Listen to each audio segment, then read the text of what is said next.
कोई अरब मुल्क इस बात का जवाब नहीं देगा, वो खुशी खुशी इसराइल से बॉम्ब्स खाएंगे।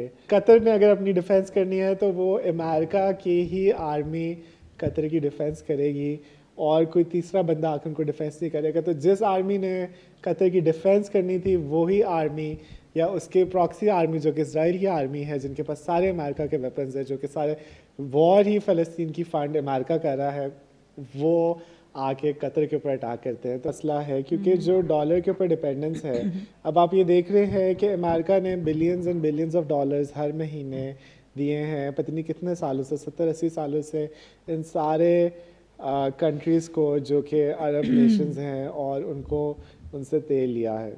अब तेल तो अमेरिका के पास आ गया, तेल तो वो 70 साल से यूज़ कर रहे हैं, मगर इन रिटर्न सऊदीया के पास क्या है या कतर के पास क्या है? उनके पास एक नोट है जो कि कागज़ का टुकड़ा है जिसके ऊपर $100 लिखा हुआ है, मगर क्या उस $100 की कोई वर्थ है? इस सिस्टम से बाहर निकलना चाहते हैं और वो कहते हैं कि हमें अब डॉलर के अंदर ट्रेड नहीं करना, हमें जो है कोई ऐसा मसला नहीं, अब हम अपना सेल्फ सफिशेंट है।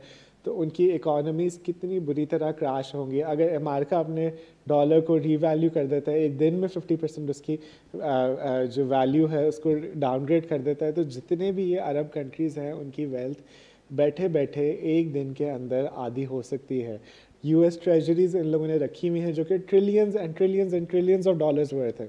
एक बहुत बड़े इकोनॉमिस्ट ने कहा कि व्हाट इफ अमेरिका के अंदर बहुत बड़ा क्रैश आता है और आपकी सारे ट्रेजरीज के अंदर भी 50% 60% क्रैश आ जाता है, तो आगे से उसको ये रिप्लाई मिलता है कि ये अमेरिका के लिए सबसे अच्छी कंडीशन होगी कि अगर अमेरिका की गवर्नमेंट कोलैप्स होती है तो जहाँ हमने $30 ट्रिलियन देना है, हम अपनी ट्रेजरीज को कोलैप्स करके हाफ वैल्यू करके हम सिर्फ $15 ट्रिलियन दे देंगे, तो हमारा मसला ख़त्म हो जाएगा। कि अब वो एक ऐसे सिस्टम में है कि चाहते वे भी कतर और सऊदी अरेबिया और ये लोग सारे लोग नहीं निकल सकते क्योंकि पैसे का नशा इतना ज़्यादा है, तेल बेचने का नशा इतना ज़्यादा है। आप देखते हो कि एक सुपर कार नहीं होती अरब शहजादे के पास, 100 200 300 सुपर कार्स होती है और उसका महल शुरू होता है कि पूरे शहर जितना होता है, जहाँ लाखों लोग रहते हैं उतना उसका एक बंदे का महल होता है। क्या ये इसको छोड़ सकते हैं?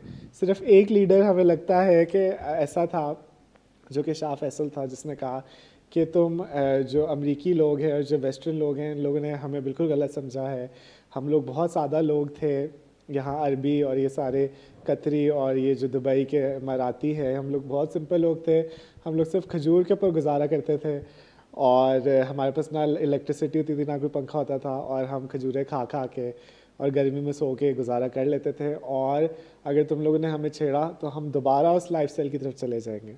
मगर शाह फैसल के अपने भांजे ने उसको गन पॉइंट के ऊपर, पॉइंट ब्लैंक रेंज के ऊपर मर्डर किया, और उसके बाद से जो भी सऊदी अरेबिया का प्रेसिडेंट आया वो पपेट प्रेसिडेंट था, जिसको अमेरिका ने इंस्टॉल किया और ब्रिटिश ने प्रोटेक्ट किया।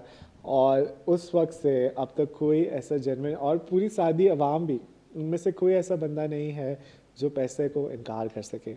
तो breaking news is Saudi Arabia's Crown Prince MBS official statement: the kingdom rejects Israel's attack on Doha. But let's go to what Iran is saying. So Iran comes back and says Qatar will not give any answer for the attack that Israel carried out on Doha yesterday. It has only condemned the attack. Just imagine if this attack had been carried out by Israel on Iran. You know what would happen to Israel today. And there is this footage Right. of bombs